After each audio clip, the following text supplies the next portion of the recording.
बरं ठीक आहे. बरं नाव सांगा. प्रकाश अंबादास क्षीरसागर.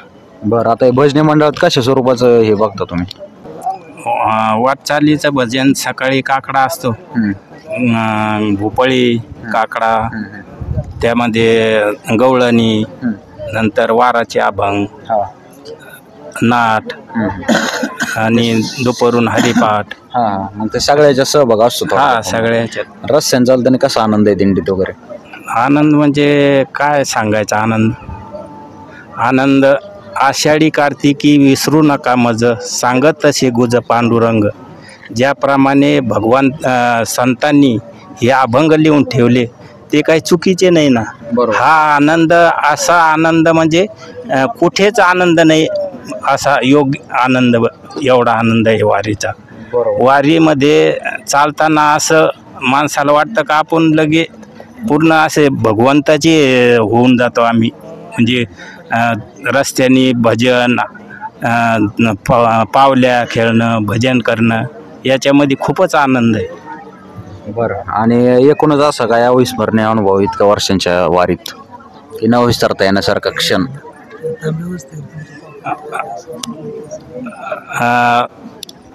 वारीमध्ये मला असा अनुभव आला.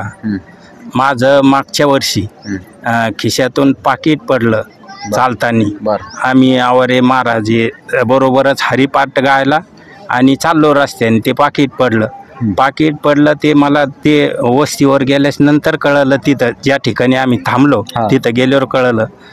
आणि ते कळाल्यास नंतर मी यांना कल्पना दिली माझं पाकिट हरलं. मग जाऊ द्या म्हणलं, ते काय पण भगवंताची कृपा असली तर भेटून जाईन म्हणलं, ते पाकिट मिळेल म्हणलं. पण सकाळी काय झालं, मग सकाळी ज्या माणसाला रात्री ते पाकिट सापडलं ते पांदीमध्ये अडचणीत पडलं होतं. ज्या माणसाला सापडलं त्या माणसाने सकाळी स्वतः येऊन आणून दिलं. दिंडीमध्ये आले, ते दिंडीत कल्पना दिली सर्वांना का ते पाकिट सापडलं. आणि त्यांनी मग मला स्वतः तिथं नेलं त्यांच्या वस्तीवर आणि त्या चहा पाजून ते पाकिट दिलं. माझं त्या पाकिटामध्ये आधार कार्ड, फोटो आणि 2100 रुपये होते. त्यांनी ते मला विचारलं अगोदर याच्यामध्ये काय काय होतं. मग मी त्यांना सांगितलं 2100 रुपये म्हणून. मग त्यांनी ते मला स्फूर्द केलं मला ते पाकिट. म्हणजे असा अनुभव आला की भगवंताच्या रस्त्यानं काहीही होऊ शकत नाही माणसाला. कुठेही झोपा, आता इथं गवताळात झोपते लोक, तर गवताळात झोपून सुद्धा काहीच होत नाही. आम्ही घरी जर झोपायचं असलो तर चांगल्या जागेवर झोपायची भीती वाटते. पण इथं गवताळात झोपतो तरी आम्हाला काहीच वाटत नाही त्याचं काय होईल, चोक काटा काहीच होत नाही भगवंताच्या वाटानं. आपण म्हणतो वारीत चोर वगैरे असतातच, कोणाचं काही जातं कोणाचं काही जातं, पण काही इमानदार लोक सुद्धा असतात. आता ते पाकिट कुठल्या ठिकाणी पडलं, कुठं आणून दिलं, इमानदार लोकांची संख्या पण जास्त आहे. आणि जे निष्ठावंत वारकरी आहेत त्यांना असा अनुभव आल्याशिवाय राहत नाही. बरं अजून किती वर्ष वारी करायची? वारी जोपर्यंत हातपाय चालतील तोपर्यंत करू. आता असं काही निश्चित नाही ते सांगता येत, पण जोपर्यंत चालता येतं तोपर्यंत करू. बरं चालतंय. धन्यवाद. रामकृष्ण हरी. बोला, नाव सांगा. जनार्दन शिवराव तरगळे. बरं गाव कुठलं? पांगरे. बरं तुमच्या गावातले साधारण किती माणसं आहेत या दिंडीत? एक 35 माणसं आहे आमच्या गावातून. बरं आता हे किती वारी तुमची? माझी चौथी वारी. याच पालखी सोहळ्यासोबत का अजून कुठं केलं? नाही, याच पालखी सोबत. मग असं कसं काय लिंक लागली एवढा हुशार की बाबा आपण यांच्या सहभागी व्हावा? हे आमच्या पंचकृषी मधूनच येते आणि सगळे मित्रमंडळी किंवा आमची वडीलधारी मंडळी पण याच परिसरातून येत होते. मग आम्ही याच पालखी सोबत येतो. मग असं कोणा मित्र दिसला का कोणाकडून प्रेरणा घेऊन असं सहभागी व्हावं असं वाटलं? तसं म्हणजे आम्ही लहान वयापासूनच सांप्रदायिक वातावरणात असल्यामुळं आता यांच्या वयात आमच्या वयात खूप फरक आहे, पण आम्ही लहानपणापासून यांना ओळखतो म्हणून त्यांच्या सहवास. खरं म्हणजे हे जे महिन्याचे वारकरी आहे त्याच्या एक प्रेरणेनं आम्हाला यायला खूप आनंद वाटतो आणखी.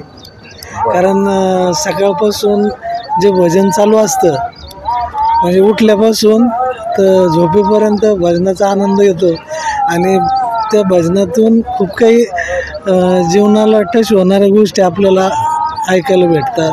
बरोबर. मार्गदर्शन म्हणून आपल्याला खूप त्या अभंगातून याच्यातून ऐकायला मिळतं आपल्याला. एकूणच 4 वर्षांच्या प्रवासात असं काही आहे का अविस्मरणीय अनुभव?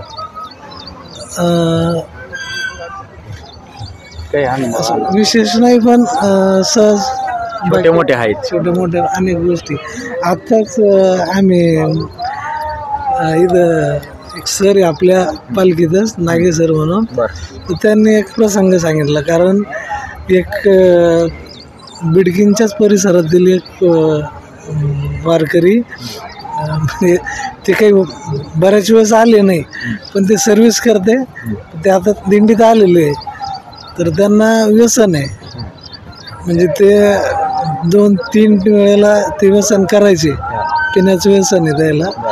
पण ते वारीत आले त्यावेळेस ते सर सांगत होते आता की बा ते आले तर पहिल्या मुक्कामाला आल्यानंतर त्याला ती सवय असल्यामुळं ते संध्याकाळी त्रास व्हायला लागला, तर त्यांना उलट्या व्हायला लागल्या, जेवले पण नाही ते. मग असं ठरलं द्यायचं की त्यांना परत घेऊन जायचं वगैरे. पण घरी घेऊन जायचं म्हणल्यावर ते म्हणे आता रात्रीच नाही, आपण सकाळी नेऊ म्हणे यायला. पण ते दुसऱ्या दिवशी पण नाही म्हणे मला यायचं ना. आता पण ते वारीत आहे सध्या, पण त्या दिवशीपासून एकदम उलट्या करून करून जे काय होतं त्याच्या शरीरातलं ते निघून गेलं. पण घरी एक अर्धीभर भाकर खायची ते. पण आता सध्या ते आपल्या ज्या स्वयंपाकातल्या खूप मोठ्याला पोळ्या आहे, मोठ्याला ते साधारण 3 ते 4 पोळीची एक 1.5 2 पोळ्या खाऊन ती इथपर्यंत आले. आणि ते फोनवर बोलत होते मुलीसोबत, मला वाटत नव्हतं मी इथपर्यंत येईन, पण मी आलो म्हणे आता. बरं, मनापासून जे वारीला सुरुवात करताना त्याला भगवंत निश्चितच शेवटपर्यंत आणतो, पंढरपूरपर्यंत. आणि जे असं माझ्या ज्या करायला आले असतं जे त्याला कुठंतरी अडचण, मग मध्येच काहीतरी होणार, मध्येच घरी जाणार, हे सुद्धा अनुभव आलेले आहेत लोकांना. बरं, आणखीन आता कसा आनंद घेतात रस्त्याने वगैरे? रस्त्यानं खरं म्हणजे आपल्याला ही जी तीर्थयात्रा असते ते आपल्याला पण पवित्र करते, आणि जात असताना अनेक लोकांना पण या वातावरणामुळे मन परिवर्तन होतं. बरोबर. आता यांचं पण आपण ऐकलं की बा हरवलेले पैसे, खरं म्हणजे आम्ही रात्री ज्या वेळेला झोपलेलो होतो त्यावेळेला हे पण यार आपण एवढे चांगले काम करतो ना, आपलंच पाकिट हरवलं. पण लगेच सकाळी आपल्याला त्याचं हे दिसलं, बरोबर आहे, रिझल्ट दिसला. कारण त्यांना विचारा संध्याकाळी तसं वाटलं चाल आपण एवढं चांगलं करतो तरी पण असं खर्च झालं. पण त्या माणसाच्या मनात परिवर्तन झालं. आता आपण पाहतो एखाद्या दिवस वारीत चालणारा पण माणूस एखादं काही सापडलं तो ठेवून घेतो, पण तो वारीतला नव्हता, तो स्थानिक व्यक्ती होता. पण त्याला वाटलं एका वारकऱ्याचे ते पैसे आणि त्याचे त्यांना मिळालं तर चांगलं आहे ना. बरोबर. म्हणून त्याचं मन परिवर्तन झालं. या वारीमुळं आपल्याला अनेक माणसात परिवर्तन झालेलं किंवा मन परिवर्तन याच्यातून दिसतं. बरोबर आहे. गावाकडच्या भजनी मंडळात सुद्धा सहभाग असतो थोडक्यात? आहे ना. बरं, घरात कोणी करते अजून वारी? आमच्या कुटुंबात सगळेच या सांप्रदायिक वातावरण, वडिलापासून वडील पण करायचे, आम्ही पण करतो. बरं, अजून ही वारी वगळता कुठल्या वाऱ्या, षष्टी, कार्तिकी असं? षष्टीला येत असतात, पैठणची पैठणच्या षष्टीला. महिन्याची. बरं बरं बरं बरं. धन्यवाद रामकृष्ण हरी.